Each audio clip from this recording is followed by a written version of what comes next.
Ruthless, not in cruelty, but in clarity. Marcus Aurelius once said, "Waste no more time arguing what a good man should be. Be one." But in a world built on manipulation and noise, being good without boundaries is not virtue, it's self-betrayal.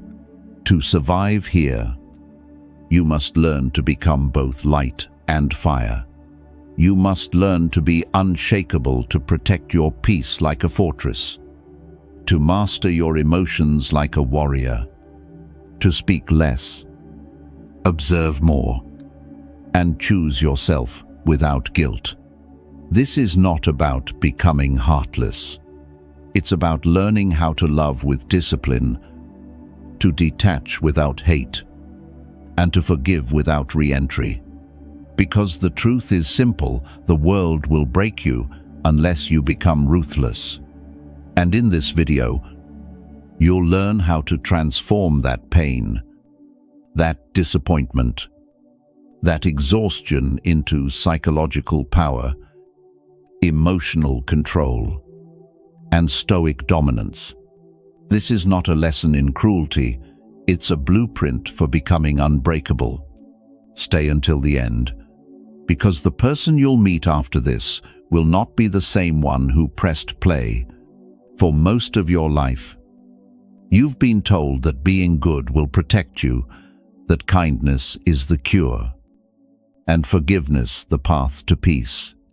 But the truth no one told you is this: in a world driven by self-interest and performance, goodness without boundaries becomes a weapon against you. You became the one who always listened, always cared, always showed up. You carried the pain of others like a badge of honor, as if suffering quietly made you noble. You mistook endurance for strength and tolerance for wisdom. But deep down, every time you said, "It's okay," when it wasn't, you buried a part of yourself that was screaming to be respected. The Stoics warned about this centuries ago. Epictetus said, "If you wish to be good, first believe that you are the master of none but yourself." That means your goodness cannot depend on how others treat you, because the moment it does, you've surrendered your sovereignty. You see, the world doesn't destroy the good.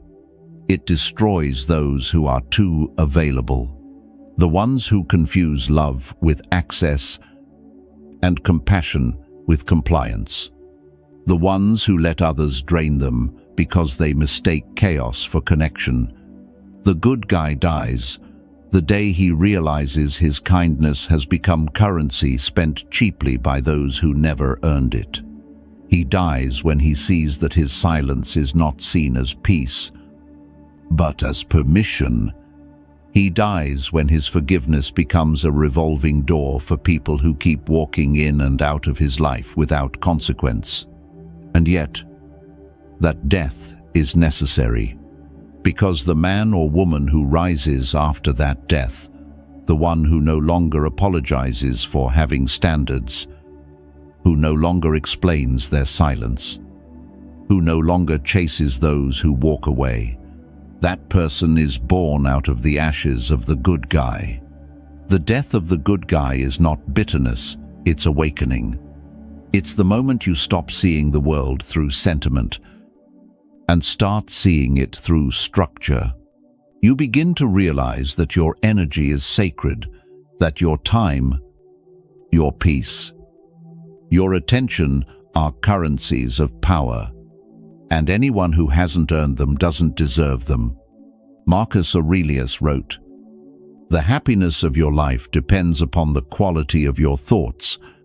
So, if your thoughts are built around pleasing others, your happiness will always belong to them. But when your thoughts become disciplined, when you begin to think in terms of clarity, consequence, and control, you reclaim your power. Becoming ruthless isn't about becoming cruel. It's about ceasing to be naive. It's about realizing that people remember boundaries more than kindness and respect composure more than availability. The ruthless version of you doesn't yell. It doesn't beg. It simply withdraws, and that silence burns louder than anger ever could. The good guy dies when you finally say, "I will no longer trade my peace for proximity." And from that death, the new version of you emerges calm, unreadable, disciplined. You stop reacting to chaos and start observing it.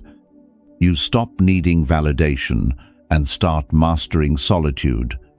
You stop trying to be liked and start becoming respected. The Stoic doesn't chase admiration.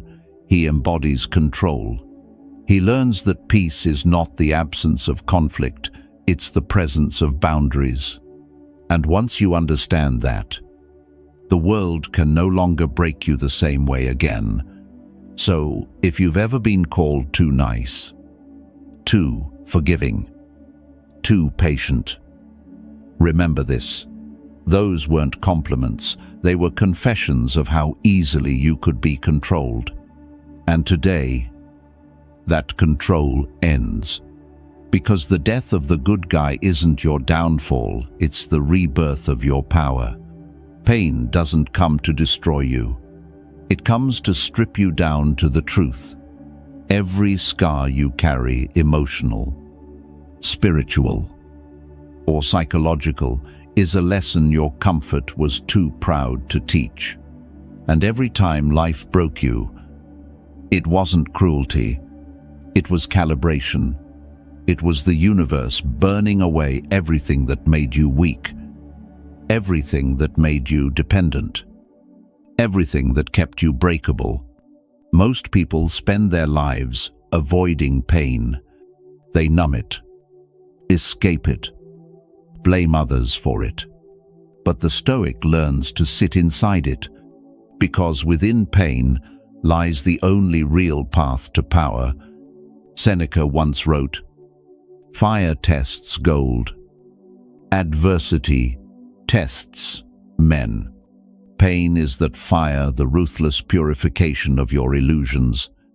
It shows you what was never stable, who was never loyal, and where you've built your identity on things you couldn't control. It's not there to humiliate you. It's there to expose the places where you've been living blind. You see, people who avoid pain also avoid growth. They remain fragile because they never face the fire that could have made them indestructible. They think resilience is about staying positive. But true resilience is about staying conscious, staring into the suffering without flinching. Pain is a mirror. It reflects who you are when the mask falls off. It reveals whether your peace is real or just a performance dependent on comfort. And when you face it, when you stop running from it, you begin to discover a terrifying and liberating truth. You are stronger than you thought, and freer than you believed. The world told you to heal quickly, to move on, to stay soft. But healing doesn't come from denial, it comes from dissection. You don't overcome pain by pretending it didn't happen. You overcome it by studying it, by asking, what is this trying to teach me about control, about truth, about me? Every betrayal shows you who you trusted too easily. Every rejection reveals where you placed your worth. Every heartbreak exposes what part of you still needed validation. Pain points directly to your weakness, not to shame you, but to sharpen you. This is where ruthlessness is born. When you stop cursing the pain and start conversing with it, you turn it from punishment into preparation. You stop saying, "Why me?" and start saying, "Watch me." Because what pain cannot kill It refines. It teaches you to move slower, speak less, choose better. It replaces naivety with strategy and desperation with clarity. Marcus Aurelius understood this when he wrote, "If it's unendurable, then endure it. Stop complaining." He wasn't being cruel. He was telling you that complaining keeps pain alive, but discipline kills it. Once you realize that, you stop being the victim of your emotions and start becoming the commander of your mind. Pain creates detachment, not because you stop feeling, but because you start seeing. It keeps your ego, exposes your illusions, and forces you to master stillness.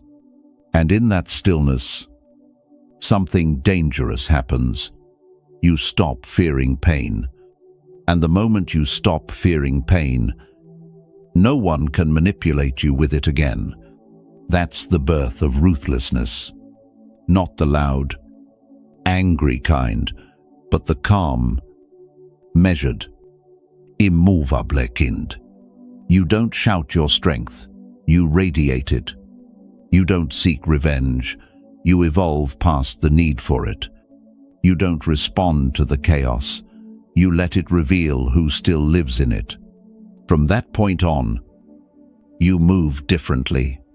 You no longer beg for peace, you build it.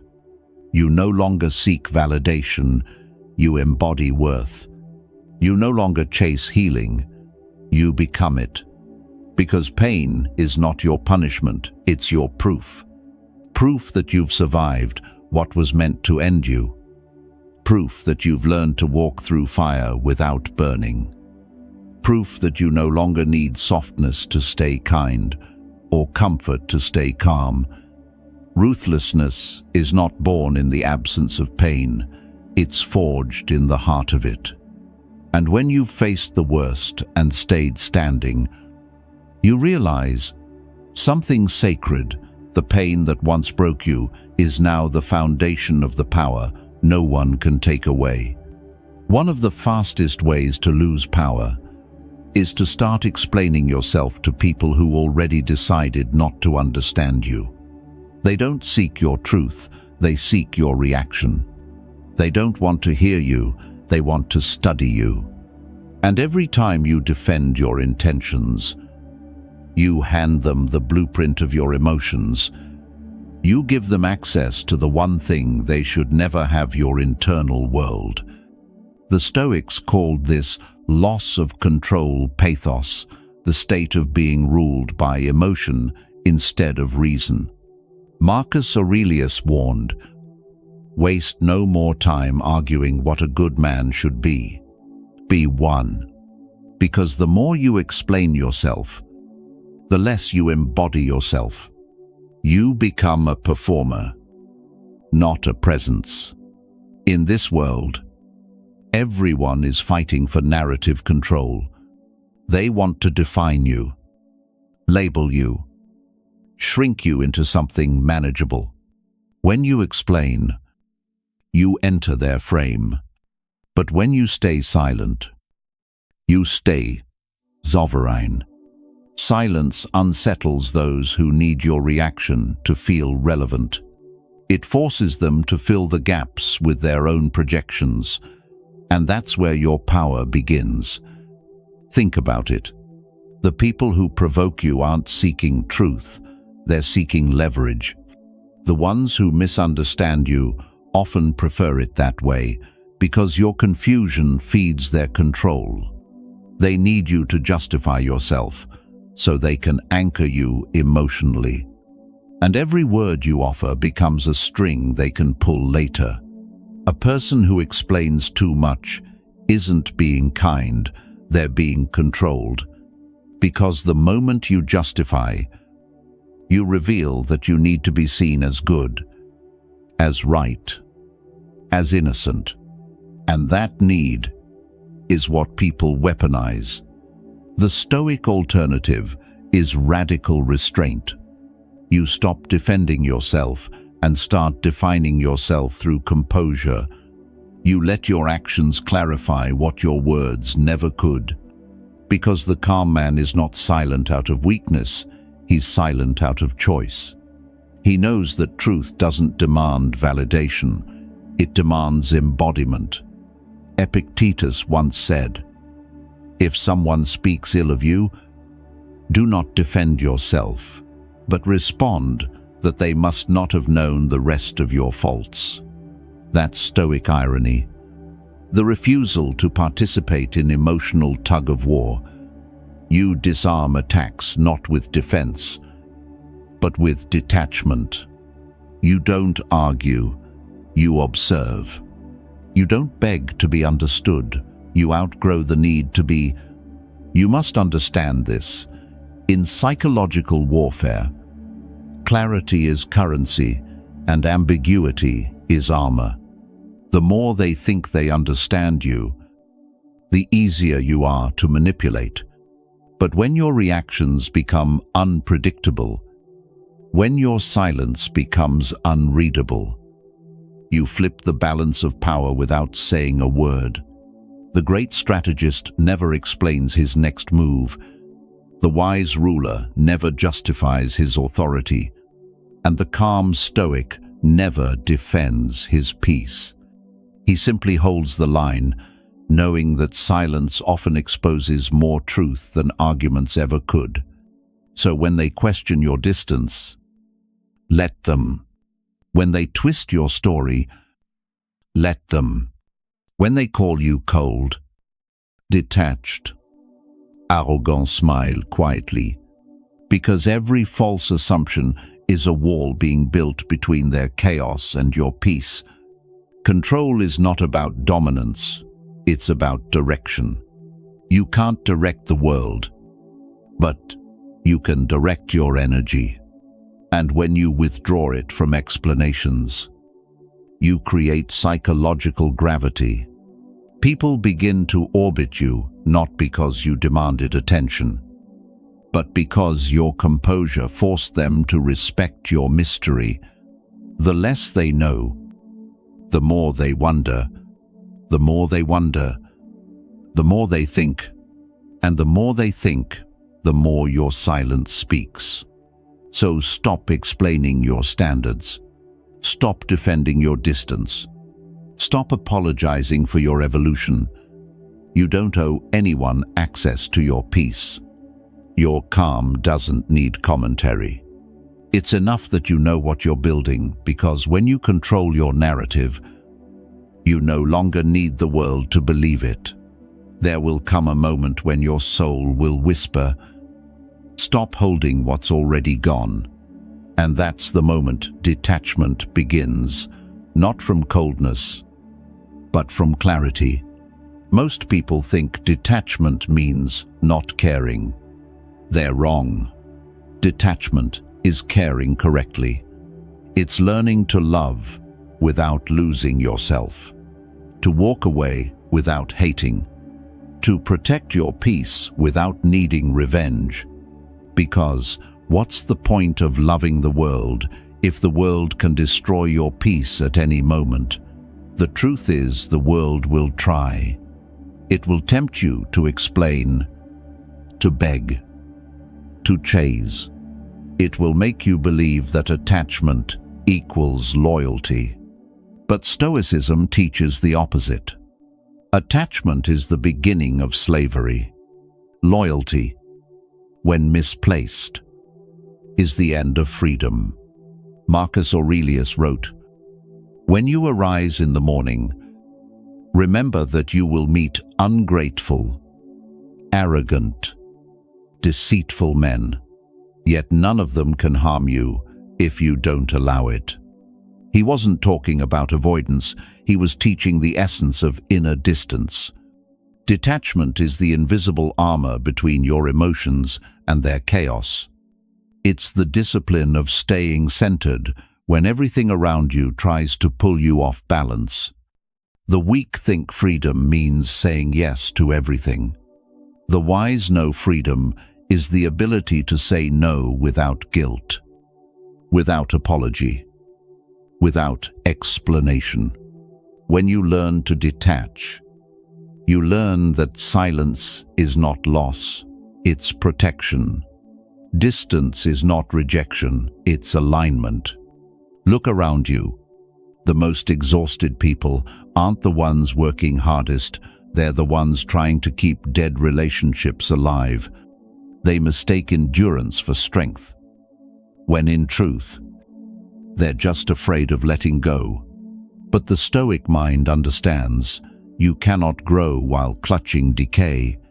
You cannot evolve while clinging to what disrespects you. Sometimes, detachment is not abandonment, it's ascension. The Machiavellian mind agrees. Niccolo wrote that he who is master of himself cannot be mastered by others. To detach is to reclaim mastery over yourself, to remove the power others once held over your reactions. When you detach, something beautiful happens. People who used to provoke you lose their control. The things that once triggered you begin to dissolve, and the silence you once feared becomes your sanctuary. Detachment isn't built overnight. It begins with small refusals, the message you don't answer, the argument you don't join, the invitation you decline, because peace costs too much to waste. Every act of non-reaction sharpens your inner strength. Every quiet withdrawal trains your nervous system to choose calm over chaos. That's not weakness, that's evolution. The world feeds on reaction. Social media, gossip, manipulation, they all depend on it. They want you emotionally available to every distraction. But a detached mind is unprofitable to chaos. It doesn't feed the noise. It doesn't play the game. It simply observes unbothered, unshaken, unreadable. That's where your power returns. Stoic detachment is not isolation. It's integration. It's learning to be in the world, but not of it. You still care, but you don't cling. You still feel, but you don't fold. You still love, but you don't lose yourself in the process. That's emotional intelligence in its purest form, to stay compassionate without becoming consumed. The ruthless aren't heartless. They're disciplined.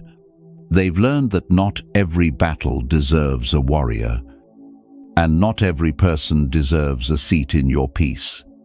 The ones who once thrived on your emotional access will start to feel your distance like a mirror. They'll realize your absence is not emptiness, it's self-respect made visible. And that's the moment you know you've crossed over, when you no longer need closure. Because you've already closed the door. When you no longer chase. Because nothing outside of you defines your worth. When your love no longer costs your dignity. So detach not to punish, but to purify, to create the space where your energy stops bleeding and starts building. Because detachment isn't giving up, it's leveling up.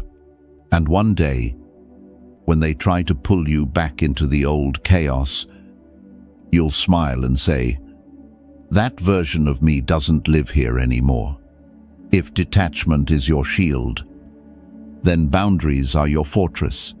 Without them, even the strongest soul becomes vulnerable, not because of weakness, but because of exposure.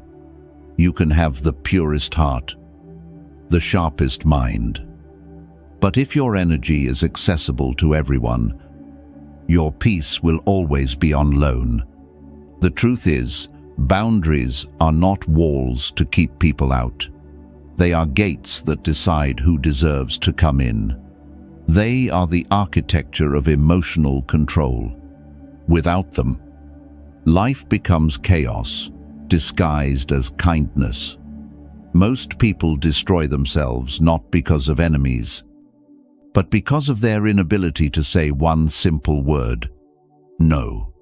They believe saying no makes them cold, selfish, or unkind. But in reality, saying yes too often is self-betrayal. It's trading your serenity for approval. It's letting others rent space in your mind, rent-free. Marcus Aurelius once wrote, "A man's worth is measured by the things he lets go of." But we could add, a man's peace is measured by the boundaries he enforces. Boundaries are not about control. They are about clarity. They tell others, and more importantly, yourself, what behavior aligns with your values and what doesn't. Every time you enforce a boundary, you reinforce your self-worth. You're not saying I don't care. You're saying I care too much to let chaos ruin my peace. Think of your life like a kingdom. Your time, your attention, your emotional availability, these are your currency. If you give them freely to everyone, don't be surprised when your empire falls to disorder. The ruthless understand this intuitively. They guard their energy like a king guards his throne, not from paranoia, but from purpose. Because power leaks through unguarded gates. Psychologically, boundaries do something subtle yet profound. They train people how to treat you. The ones who truly respect you will adapt. The ones who only wanted to use you will vanish. That's not loss, that's cleansing. The price of peace is not isolation, it's filtration. Machiavelli warned centuries ago, he who allows himself to be deceived is deserving of deception. Harsh, but true, because in life, what you allow is what will continue. Every time you tolerate disrespect, you teach others that you can be disrespected. Every time you explain your worth, you confirm that it's negotiable. And every time you forgive without consequence, you tell the world that betrayal is an option. Boundaries are not cruelty.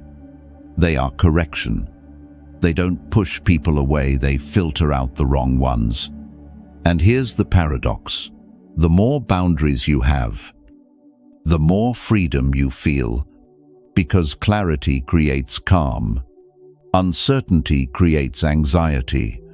Once you decide where you end and others begin, you reclaim control over your emotional landscape.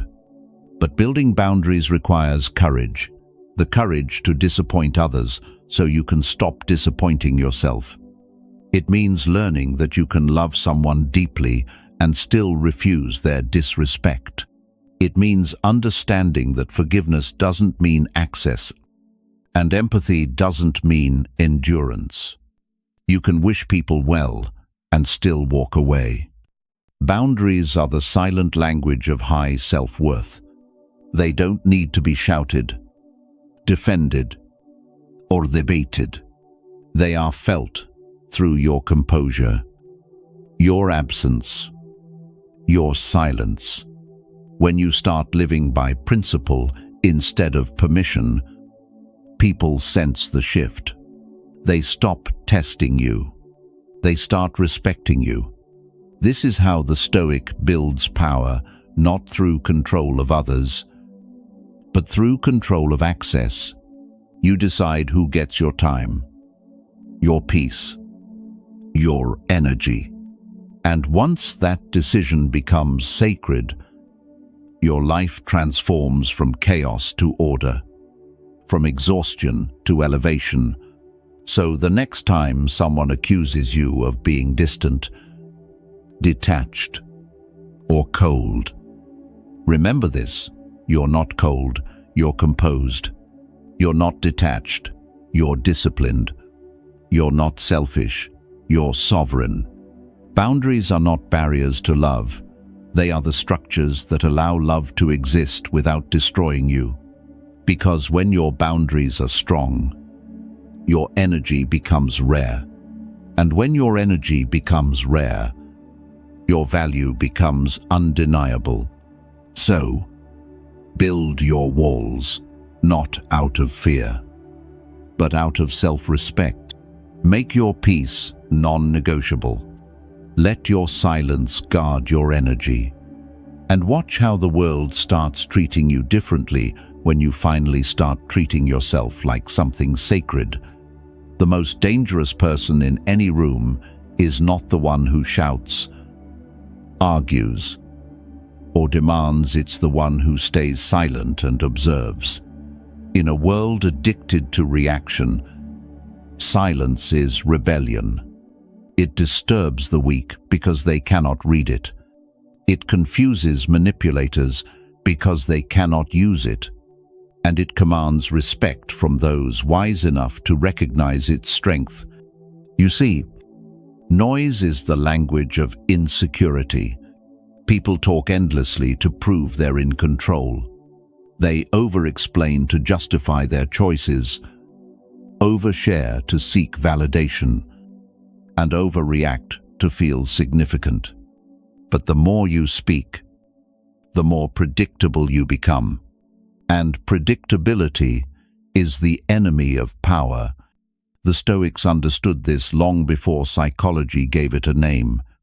Epictetus said, "If you wish to be in control, master your tongue, because words, once spoken, can be used against you.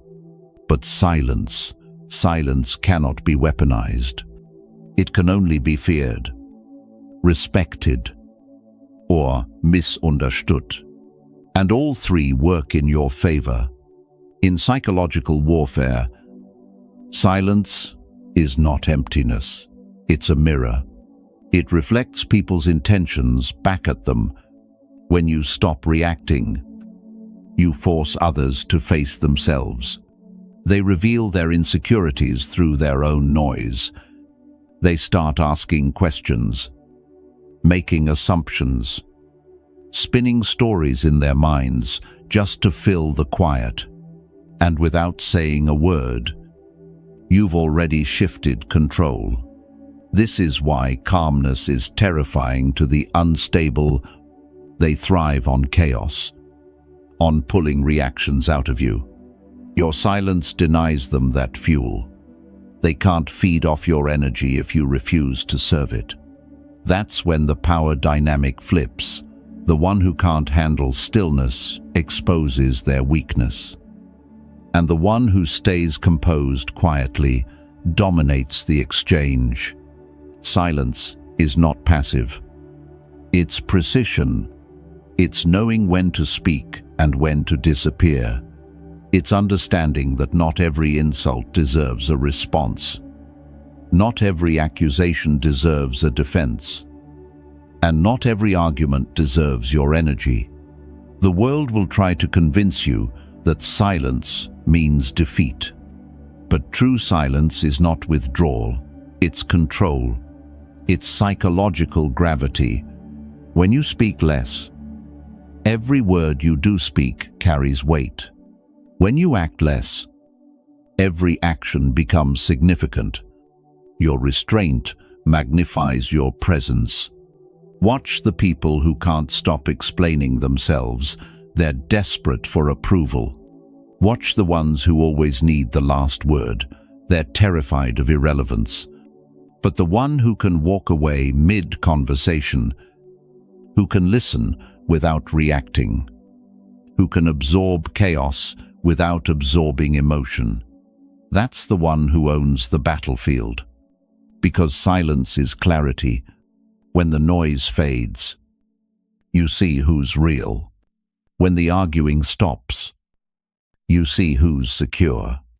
And when you stop needing to be understood, you finally begin to understand yourself. In Stoic discipline, silence is sacred. It's the moment between stimulus and response, where power either leaks or solidifies. The weak fill it with emotion. The wise fill it with awareness. They don't rush to respond. They analyze, adapt, and act only when necessary. Machiavelli once warned, "Never reveal all your thoughts, for it makes you predictable." That's the art of controlled silence. People can't manipulate what they can't read, and they can't read what doesn't speak. So you let your silence create uncertainty. You let them project their fears onto your calm. They start overthinking, doubting, unraveling while you stay unmoved. That's how kings win wars without lifting a sword. Remember this: power doesn't shout. Power doesn't chase. Power doesn't explain. It simply exists. And silence is its native tongue. Your peace. Your pause. Your calm. These are not weaknesses. They are your shield. Your strategy. Your statement. Let others rush to prove, defend, or beg to be seen. You stay still. You stay composed. You stay unreadable. Because when the world grows loud, the quiet one becomes the most magnetic presence of all. And in that stillness, you are no longer reacting to chaos, you are commanding it. Drop this in the comments. My silence speaks louder than noise. Loyalty. The word sounds noble, pure, and honorable. But in the real world, it's often the rope used to hang the kind-hearted. The truth is brutal. Loyalty is sacred only when it's mutual. When it's not, it becomes a leash, and most people wear it proudly. You've been taught that loyalty means standing by people no matter what. But Stoic discipline and Machiavellian strategy agree on one truth: blind loyalty is not virtue, it's self-destruction. It's how strong people become pawns in the hands of those who mistake devotion for control. The wise are not loyal to people, they are loyal to principles, to integrity, to peace, to their own code. Because loyalty without discernment is manipulation disguised as morality. It's how good soldiers die for bad kings, how pure souls stay chained to the undeserving. Believing endurance is love, when in fact it's submission. Machiavelli once wrote, "Men are ungrateful, fickle, and deceitful, and he who builds his trust upon them builds upon the wind." He wasn't cynical, he was clear-eyed. He understood human nature. People will praise your loyalty until it no longer benefits them. Then they'll forget it ever existed. To the untrained mind, loyalty is an emotion. To the wise, it's a contract, and every contract must have terms. That's the first shift. Stop giving loyalty as a gift. Start giving it as an investment. You observe first. You evaluate character. You study consistency.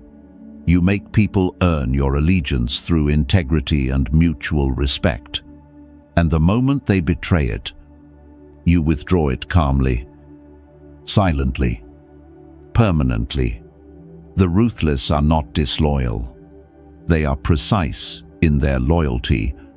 They know who to serve, when to serve, and when to step back. They understand that loyalty to the wrong person is betrayal to themselves. This is where emotional intelligence and psychological boundaries meet. Because when you give loyalty blindly, you give away control. And control once lost becomes very hard to reclaim. The Stoics believed that your highest allegiance must always be to your reason, not your emotions, not your history, not your guilt. When your loyalty starts costing you peace, that's not loyalty anymore, it's bondage. People will call you cold for walking away. But you're not cold, you're clear. You're refusing to bleed for those who would never do the same for you. You're refusing to confuse endurance with honor. Understand, this strategic loyalty is not betrayal, it's balance. It's the art of appearing loyal while remaining sovereign. You can stand beside others without standing beneath them. You can support someone's mission without surrendering your freedom. That's how true power moves unseen, unwavering, and unowned. Dark psychology calls it controlled allegiance, the ability to look committed while staying independent. You adapt, align, but never attach, because attachment is emotional. Alignment is tactical. You must also learn this law. Never make yourself indispensable to anyone who wouldn't protect you when you fall. That kind of loyalty breeds exploitation, not respect. The people who value you will never need your submission to trust you. They'll value your integrity because they know your loyalty comes with standards. That's the paradox of power. The more selective your loyalty, the more it is respected. The more people realize your loyalty can be lost, the harder they'll work to keep it. In every field, relationships, business, leadership, the same rule applies.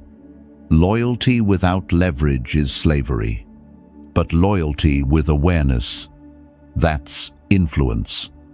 You become the person everyone wants on their side because your word has weight, your allegiance has honor, and your silence has meaning.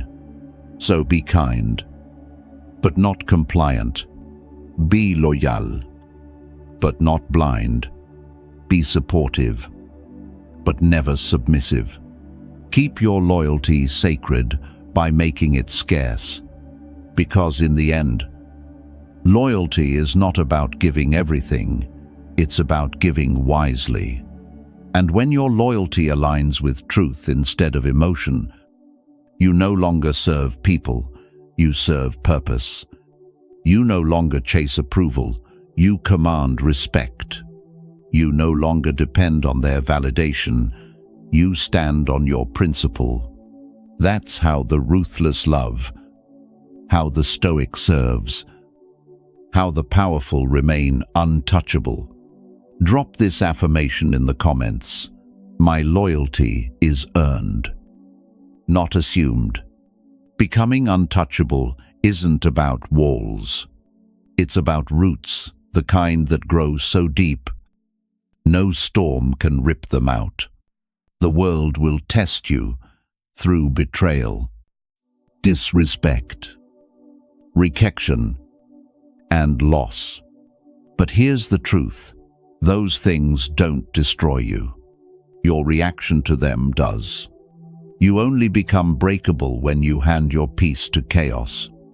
When you let other people's actions dictate your emotions, the Stoics called this the highest discipline, self-command. Epictetus said, "No man is free who is not master of himself." That's what being untouchable really means. It's not coldness. It's composure. It's the quiet knowing that no one, no event, no insult can disturb your inner order. Because once you understand that peace is not given, it's generated, you stop chasing calm through other people. You become the source. Untouchability begins when you stop asking, "Why did they hurt me?" and start asking, "Why did I allow it to?" That's when you reclaim every ounce of your stolen power. The ruthless aren't made by rage. They're made by restraint. They've learned that silence cuts deeper than anger, and indifference lasts longer than revenge. The untouchable person walks into every room, anchored, unshaken. They don't need to prove, perform, or persuade. They simply exist, and their presence alone alters the atmosphere, because true power doesn't announce itself, it's felt.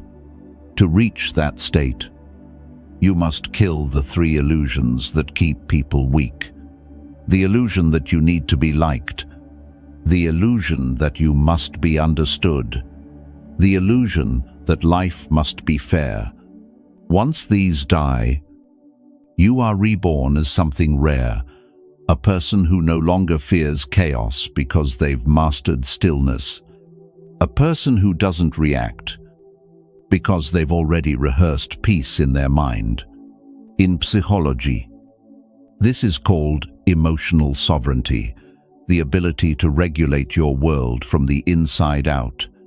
It's what the manipulators, the narcissists, and the weak fear most: a human being who cannot be provoked, baited, or broken. They may try to insult you, you'll stay calm. They may withdraw love, you'll remain full. They may betray you, you'll turn it into wisdom. That's what untouchable looks like: a quiet storm, calm on the surface, infinite underneath.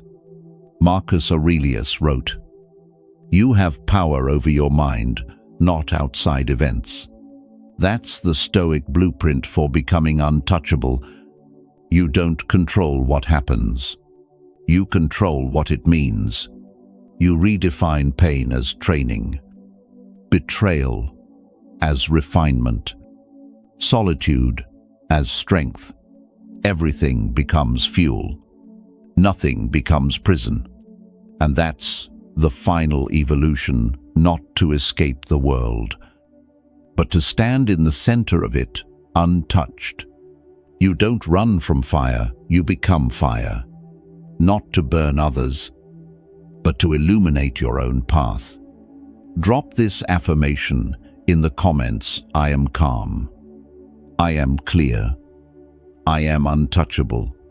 The final transformation doesn't happen when you shout, "I'm strong now." It happens in silence, in that moment when your peace no longer depends on apology, attention, or closure.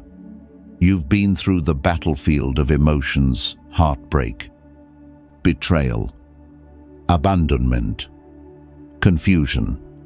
You've seen what happens when you pour your soul into the ungrateful. You've tasted what it feels like to break, and yet here you are. Sharper, colder, wiser. That's the paradox of transformation: to rise above the world, you must first be destroyed by it. Pain was never your punishment. It was your purification. It burned away your illusions, the need to be liked, the addiction to being understood, the craving for control. And what's left now is a mind forged in fire, a heart that feels deeply but acts strategically, a spirit that no longer flinches at chaos but moves through it like water. This is the birth of the ruthless mind, not ruthless in cruelty, but in clarity. A mind that no longer reacts emotionally, but responds intelligently. A mind that sees manipulation as noise, disrespect as feedback, and betrayal as data. You no longer chase closure. You create it. You no longer beg for peace. You embody it. Marcus Aurelius said, "If it is endurable, endure it." Stop complaining. That's not coldness, that's control. That's the discipline of someone who has finally realized that reacting gives others power, while restraint builds empires within. You used to explain your silence now. Your silence explains you. You used to fight for your worth now. Your presence commands it. You used to crave connection now. You attract it effortlessly because you no longer need it. That's the quiet revolution of self-mastery. When you stop needing from the world starts bending toward you. People feel your steadiness, your emotional gravity. They can't toy with you anymore. Because you're no longer seeking validation, you've become the source of it. The ruthless mind doesn't seek revenge. It doesn't shout or expose. It simply withdraws, recalibrates, and rebuilds. Because real dominance isn't about destroying others. It's about becoming so disciplined that no one can destroy you. And this is where it all flips. The ones who broke you start to sense your detachment. They realize your silence isn't weakness, it's finality. They start to remember your warmth, your effort, your patience. But by then, you've evolved too far for them to reach. They can't touch what has transcended them. That's the moment of ascension when your peace becomes your revenge. Not through hate, but through healing. Not through noise, but through presence. You've turned pain into purpose, wounds into wisdom, silence into strategy. And now, the game changes permanently. Because you're no longer reacting to the world, you're leading it quietly, ruthlessly, unshakably. Drop this affirmation in the comments. My peace is my power. My evolution is my revenge. Make no mistake, the world will come for you again. It always does. It will send new people wearing old faces, new tests disguised as kindness, and new storms that look like second chances. But this time, you won't break, because this time, you see the pattern, you see the manipulation, you see the traps that once fed on your empathy, and instead of reacting, you simply observe. The old you would have tried to fix, to explain, to please. The new you doesn't need to. You've learned that not every battle is worth fighting. Not every person deserves an answer. And not every emotion deserves an audience. That's not detachment, that's discipline. That's power disguised as calm. The world feeds on reaction. It grows stronger every time you lose your composure. But when you stay still, when you say nothing, when you refuse to break, you interrupt the cycle. You become an anomaly in a culture addicted to noise, and nothing is more feared than a person who cannot be provoked. Marcus Aurelius wrote, "The best revenge is to be unlike him who performed the injury." That's what being ruthless truly means. It's not vengeance. It's evolution. You no longer lower yourself to meet the energy that once destroyed you. You rise silently, strategically, unbothered. You've stopped explaining your worth. You've stopped proving your loyalty. You've stopped negotiating with disrespect. You've understood that the world doesn't reward purity, it rewards clarity. You've become the storm they can't predict, the silence they can't manipulate, the calm that unnerves them because it's built on mastery, not emotion. And when the next betrayal comes, when life tests you again, you'll simply smile. Not from arrogance, but from awareness. Because you now know that pain isn't here to destroy you, it's here to remind you who you are. You are no longer someone the world can break. You are the lesson it never expected to learn. The fire that once consumed you now lives inside you, controlled, precise, and eternal. You don't chase peace anymore. You are peace. You don't chase love anymore. You radiate it selectively, wisely, powerfully. And the moment you stopped needing the world's validation, the world started bending around your silence. That's what it means to be ruthless, to stay pure in principle, but unbreakable in practice, to remain kind, but not naive, to remain calm, but never soft, to walk alone, but never lonely, because you finally understand the truth. The world didn't change. You did. Drop this final affirmation in the comments. I am the calm after chaos. I am unbreakable now. You've walked through fire and you didn't just survive. You changed form. The soft version of you, the one who begged, explained, and tolerated is gone. What stands now is something else, entirely a calm storm, a quiet threat, a mind no longer swayed by approval, and a heart that no longer negotiates with disrespect. The world didn't break you, it forged you. Every betrayal became your lesson. Every silence became your teacher. Every scar became your armor. Now, you move different. You speak less. You see more.